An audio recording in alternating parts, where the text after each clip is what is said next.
I thought it would be fun for me to talk about some of the stories that I have from the islands that didn't make it into the book. There's so many.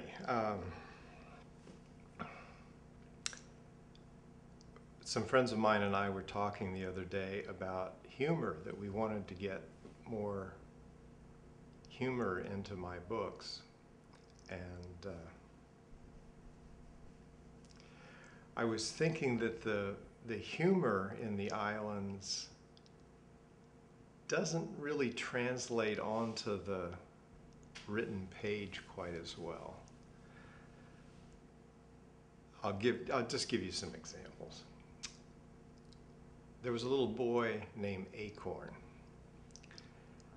I used to give him rides. I would be driving from the school where I taught back to my village, and I passed through the village where he was going to school, and I'd pick him up and drop him off at his house, which was on my way. And we were always chatting about things, and one day Acorn said, "Mr. Frazer, I need $1 million." I said, "Well, Acorn, what would you do with $1 million?" He says, "I need to buy a sailboat." Acorn, what would you do with $1 million sailboat? He said, "I'd sell it to an American for $4 million. Acorn is probably an attorney in England now, or maybe a realtor, I don't know. A lot of the funny things had to do with traffic and getting directions from people. Because if you can imagine being on a little tiny island, about 8 miles by 10 miles, 8 by 12, something like that. Everybody knows where everything is. Nobody has any sense of giving directions to people that weren't born there. They'll say things like, if you ask, "How do I get to a certain village?" They'll say, "Well, you go up so to Miss Phillips' house, and then you turn inside," which means you turn away from the sea into the interior of the island.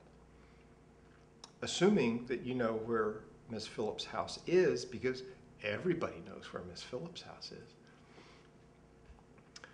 One of my friends asked a woman how to find a certain building in the capital city, and she told him, "You go down this road 2 blocks and then you follow your right hand." Well, he went 2 blocks, turned right, and didn't find it. He later found that if he turned left, he would have found it. And he happened to run into the same lady, and so he thought he would tease her a little bit, that "You gave me the wrong directions." And so this lady says, "Well, I told you to go down there and follow your right hand," pointing left with her right hand, as if that was going to be obvious. There were no signs, no signs anywhere on the island telling you this is a certain road, or everybody knows what the names of the roads are, so why would you put up a sign saying, oh my God. Anyway, on another island, this was in Dominica, which is another tiny little island. Dominica is neat because it's still, like 8 miles by 10 miles or something. It's got a 5,000-foot mountain in the middle of this little tiny island.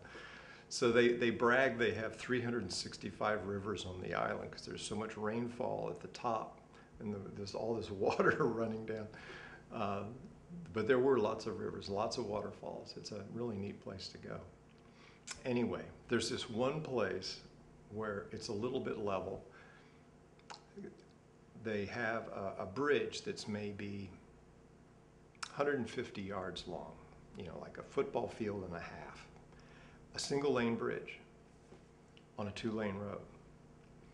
So the local bus drivers have worked out this protocol for when 2 buses meet. They actually painted a white line down the middle of the bridge. And so if you can imagine two minibuses, these are little, in America we call them a minivan because they're just barely bigger than what we all drive around with our families. They're supposed to hold 12 passengers. And they normally have 20 people standing up, people crammed into the aisles. It's funny. Anyway, there's some stories about those buses too. But imagine two of these buses racing for the finish line. There's this white line that's painted down the middle of the bridge as fast as they could go, full speed, full acceleration, and then screeching to a halt, and everybody in both buses piled onto the people in front of them. And then whoever wins, whoever crossed that white line, the other bus has to back all the way up and let the other guy go. So it's pretty exciting to be on one of those buses. I often thought that the buses would make a good Disneyland ride or something. The reggae music is so loud. We used to laugh that the music would vibrate the paint off the sides of the buses. So you get this enormously loud music. You're packed hip to hip with other people. You can't move at all once you're inside one of these buses. And